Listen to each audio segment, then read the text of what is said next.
Fala pessoal, sejam muito bem-vindos e muito bem-vindas a mais uma aula de biologia comigo, professor Gabriel. E bom, nessa aula de hoje nós vamos dar continuidade ao estudo de osmose. Peraí, é o que, professor? Osmose? Mas a gente não ia para transporte ativo? Sim, a gente vai para transporte ativo. E é por isso que essa aula, na verdade, é um complemento da aula anterior. Por que um complemento? Bom, alguns de vocês comentaram comigo que ficaram com algumas dúvidas a respeito daqueles processos que ocorrem de osmose com as hemácias, né, com os eritrócitos. E na aula anterior, aquela que eu fiquei falando baixinho porque estava de madrugada. Bom, na aula anterior nós falamos desses processos, mas de uma forma bem rápida e finalizamos o conteúdo. E dúvidas ficaram a respeito de por que o vegetal se comporta de modo diferente da célula sanguínea, por que existem nomes que são específicos para os processos de osmose com células sanguíneas. E, bom, eu achei por bem trazer essa aula aqui, onde nós vamos esmiuçar melhor esses diversos processos de osmose que estão relacionados a essas células específicas, que são os eritrócitos, né, as hemácias, os glóbulos vermelhos, como queiram chamar, bem como os processos de plasmólise e deplasmólise que ocorrem, por exemplo, nas células vegetais, tá certo? Então eu fiz até um esquema maior, né, aqui no nosso quadro, onde eu vou analisar ali o vaso sanguíneo e extrair duas células duas hemácias, né, para a gente analisar. E aqui, de mesmo modo, trouxe uma folhinha de um vegetal para a gente analisar a situação de plasmólise em vegetais e ver como funciona também o mecanismo de defesa contra a desidratação ou até mesmo de, vamos dizer assim, imersão da célula vegetal em um meio hiperconcentrado, um meio hipertônico. E bom, a gente vai discutir isso agora.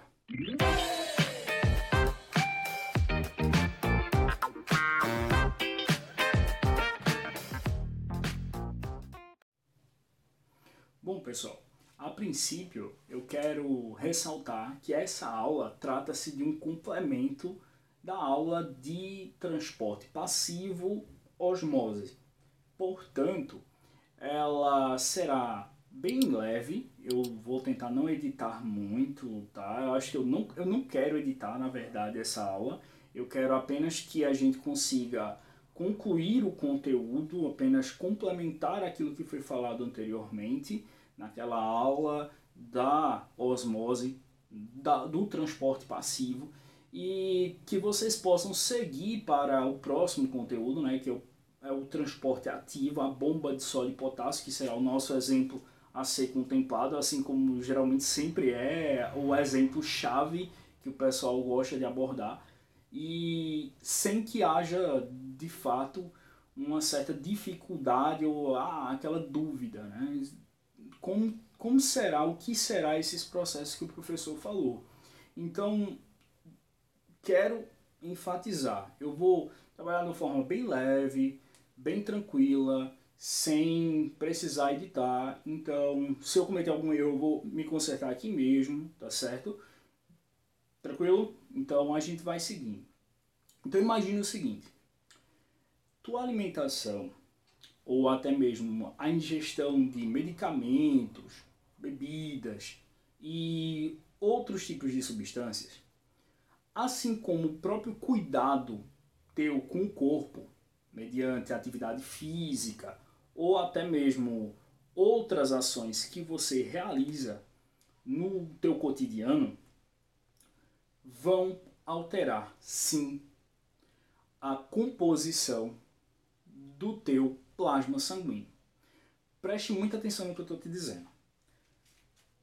Toda vez que teu organismo passa por alguma mudança, desde a ingestão de algum alimento, líquido, enfim, até mesmo o próprio exercício físico, atividade diária e por aí vai, teu plasma sanguíneo altera sua concentração. Então, o que acontece muitas vezes? O teu plasma pode estar com uma concentração diferente da concentração da tua célula sanguínea. Aquela que vocês chamavam lá no fundamental de glóbulo vermelho e que agora nós estamos analisando um termo novo, que é o eritrócito, beleza? Então hemácia, glóbulo vermelho, eritrócito são basicamente termos sinônimos, tranquilo? Então eu preciso que você compreenda que as tuas atividades diárias vão fazer a concentração do teu plasma sanguíneo modificar. E essa concentração também vai fazer com que a concentração, o volume da tua célula, o volume de solvente dentro da tua célula, ou seja, de água dentro da tua célula, também altere. Então, pare e perceba, toda e qualquer alteração que ocorrer no teu plasma sanguíneo também irá influenciar diretamente nas tuas células sanguíneas. E por que eu destaco isso com tanta ênfase? Porque é difícil, muitas vezes, da gente compreender que os sistemas e que as células, os tecidos, fazem parte de um organismo só. Eu acho complicado quando a gente chega e vai explicar o conteúdo de, sei lá, de biologia celular, né? E esquece, muitas vezes, que as células funcionam em uma única unidade, com medo até de ser redundante, né? Única unidade é até um pleonasmo, mas elas funcionam em unidade, elas funcionam em conjunto em prol de um único indivíduo. Então, qualquer alteração que você fizer em qualquer meio, através de qualquer ação, vai gerar uma série de fenômenos, uma cadeia de fenômenos que poderá desde comprometer o funcionamento da célula até mesmo melhorar o funcionamento dela. O que nós tentamos compreender é que o teu organismo, as tuas células precisam estar em uma condição de estabilidade, precisam estar no meio ideal para elas. Então é por isso que muitas vezes você sente fome, você sente sede, para que você tenha a possibilidade de suprir a necessidade do teu organismo celular. Entenderam? Então as tuas células meio que induzem as tuas ações justamente para que você cuide da homeostasia. O que é homeostasia? É a condição de equilíbrio da célula. É quando ela pode funcionar em seu pleno vigor. É quando ela pode funcionar tranquilona, porque ela tem todos os recursos que necessita e ela está com um funcionamento legal, ela está com uma atividade legal, porque nada compromete esse funcionamento. Claro que se existirem condições que afetem esse funcionamento, que a gente chama normalmente de injúrias, ou até mesmo nós chamamos de lesões, tá? Então, se ocorrer uma lesão celular, se ela for leve, ou se de repente a falta a falta de oxigênio ocorra naquele tecido, que a gente chama o fenômeno de hipóxia. Se ocorrer a falta de oxigênio naquele tecido e ele começar a sentir essa ausência do oxigênio, bom, o teu próprio organismo vai fazer com que essa lesão tente ser sanada. E, portanto, você terá uma série de consequências que irão levar o oxigênio até aquele tecido, que não estava recebendo ele efetivamente. É como se eu criasse, por exemplo, uma febre, uma inflamação, principalmente a inflamação, a gente vê isso muito na patologia para quem é no ensino superior, tá? Processos patológicos, você vai ver isso. Então, imagine que essas condições são criadas pelo teu próprio organismo a fim de suprir essas necessidades que ele vislumbra como sendo imperativas.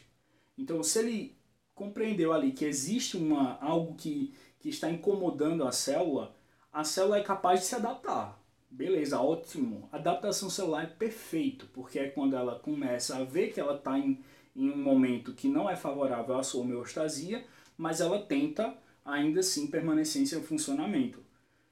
E, bom, quando esse funcionamento é comprometido, aí vem os efeitos, né? Vem uma inflamação aguda que pode ser sanada e também pode não ser sanada e virar crônica. Então imagine que tudo isso é uma cadeia de fenômenos. E muitas vezes a gente pensa pequeno, a gente pensa, a célula, a célula, e a gente não vê que ela faz parte de um todo. Então quando tu te alimenta de uma forma diferente, tu altera a composição do teu plasma e isso vai influenciar a tua célula. E a gente falou de alguns fenômenos que acontecem a fim de que a célula possa ser, né, ter o seu volume e sua concentração alteradas de acordo com a osmose. O que é a osmose? Vamos recapitular o que é a osmose. Osmose é a passagem do soluto, do solvente, eu disse que eu ia errar, eu ia me consertar aqui. A passagem do solvente do meio menos concentrado para o mais concentrado. E aí muita gente fica na dúvida, porque é enfiado na cabeça a história do gradiente de concentração. O gradiente de concentração funciona para solutos, tá? Então, geralmente, um soluto que está num meio hiperconcentrado, um meio hipertônico, ele vai ter a sua tendência de migrar para o meio menos concentrado, meio hipotônico. Então a tendência do soluto é migrar para o meio hipotônico, sendo este soluto, veja só, preste muita atenção no que eu vou dizer agora, sendo este soluto compatível com a composição da membrana, ou com os fosfolipídios, ou com as proteínas canais. Professor, mas veja, esse soluto não é compatível. Que tipo de soluto é esse? Geralmente são sais, beleza? Geralmente, não quer dizer que só os sais que não atravessam a membrana de forma passiva. Existem outras substâncias, mas geralmente são os sais. E aí esses sais não atravessam a membrana, não atravessam os fosfolipídios, não atravessam a proteína através da proteína canal.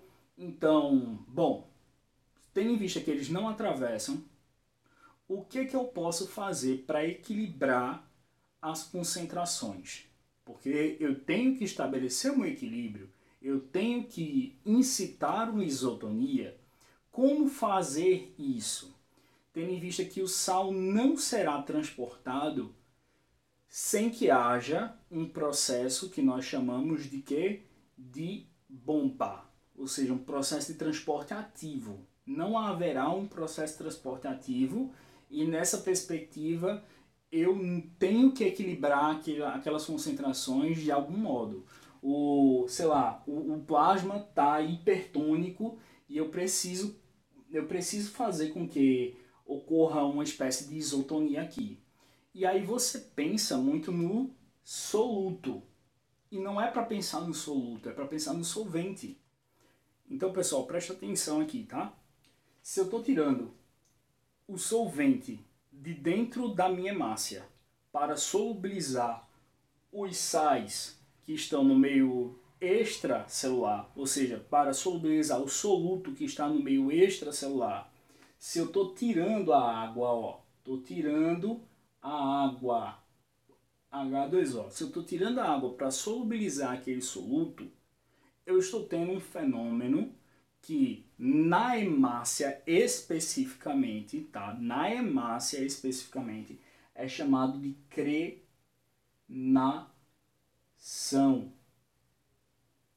Tranquilo? Preste bastante atenção nisso que eu estou dizendo. O fenômeno da saída do solvente, da água, de dentro da hemácia, de dentro do eritrócito, de dentro do glóbulo vermelho, para solubilizar o soluto que está no meio extracelular, ou seja, no plasma sanguíneo, é chamado de crenação. Mas esse fenômeno, nas células como um todo, inclusive na hemácia, tá? Nas células como um todo, recebe o nome de plasmólise. beleza? Crenação ou plasmólise. Se você estiver falando de plasmólise vegetal, beleza, acontece. A crenação vegetal, isso não. Crenação é um fenômeno específico de plasmólise em eritrócitos. Sacou? Então, ó, preste muita atenção no que eu estou dizendo. Crenação é o mesmo que plasmólise? Sim. Mas plasmólise é o mesmo que crenação? Não. Plasmólise ocorre em todas as células. Crenação é uma plasmólise específica de quem? Do eritrócito, da hemácia, do glóbulo vermelho. Tranquilo? Beleza? De Creuza. Então, com a saída da água, a crenação ou plasmólise ocorre. E a célula vai ficar murchinha, tá? Por quê? Porque ela está no meio que hipertônico. Ela está em uma solução hipertônica. E por estar no meio hipertônico, numa solução hipertônica, a água tende a sair por osmose. Isso gera o fenômeno de crenação da hemácia, plasmólise no geral. Professor, entendi. Então quer dizer que o volume da célula vai diminuir, porque a água vai sair, então o volume de água sai, e a concentração aumenta. Exatamente, a concentração aumenta. Mas por que aumenta? Por quê, minha gente? O que é concentração? É a quantidade de soluto para um dado volume de solvente. Se eu diminuo o solvente, eu aumento a concentração. E adquiro o quê? Um equilíbrio. Então, por que a água sai? Para regular a quantidade de concentração, o valor da concentração. Se o volume diminui, automaticamente a água começa a também, a célula começa também a ficar mais concentrada. Basta tu pensar o seguinte, por exemplo, como é produzido o sal de cozinha? O sal de cozinha é produzido através da fervura, posso dizer assim, da água do mar, da secagem da água do mar. A gente bota em tanques, em piscinas, tá? Rasinhas a água do mar e deixa ela secar até virar aquela espécie de crosta de sal. Ou seja, eu tiro a água, tiro o solvente para que o soluto fique em maior concentração. Sacou? Então eu consigo, através da transformação da água do mar em vapor d'água, eu consigo aumentar a concentração de sal até o ponto que fica apenas o sal e o solvente seja removido, né? Seja vaporizado. E nessa perspectiva, imagine que a concentração aqui vai aumentar, beleza? Então, ó, aqui fora a concentração vai diminuir, e aqui dentro a concentração vai aumentar. Tranquilo? Por quê? Porque saiu o solvente, e o solvente era quem estava deixando um meio de dentro mais hipotônico do que o meio externo. Automaticamente houve um equilíbrio aí. Só que agora a célula está plasmolizada. E aí, muitas vezes aparece uma questão ou outra com um gráfico, por exemplo. Né? No gráfico, a gente tem a concentração pelo tempo, em função do tempo. E aí, pela concentração em função do tempo, como se daria esse gráfico, né? Em relação à própria célula que está sendo plasmolizada, está sofrendo plasmólise. Bom, a concentração vai aumentando em função do tempo. Beleza? Então a concentração vai aumentando dentro da célula. Mas fora da célula, a concentração vai diminuindo em função do tempo. Beleza? Então, isso aqui é só para vocês entenderem, porque às vezes aparece um gráfico, aparece um elemento desse, um recurso informativo desse e a gente não sabe interpretar. Se esse gráfico estiver se referindo ao conteúdo interno, à concentração interna da célula, ela vai estar aumentando em função do tempo. Se ele estiver se referindo ao meio externo, um meio extracelular, ao plasma, está diminuindo em função do tempo. Por quê? Porque a água está saindo, está solubilizando aquele soluto.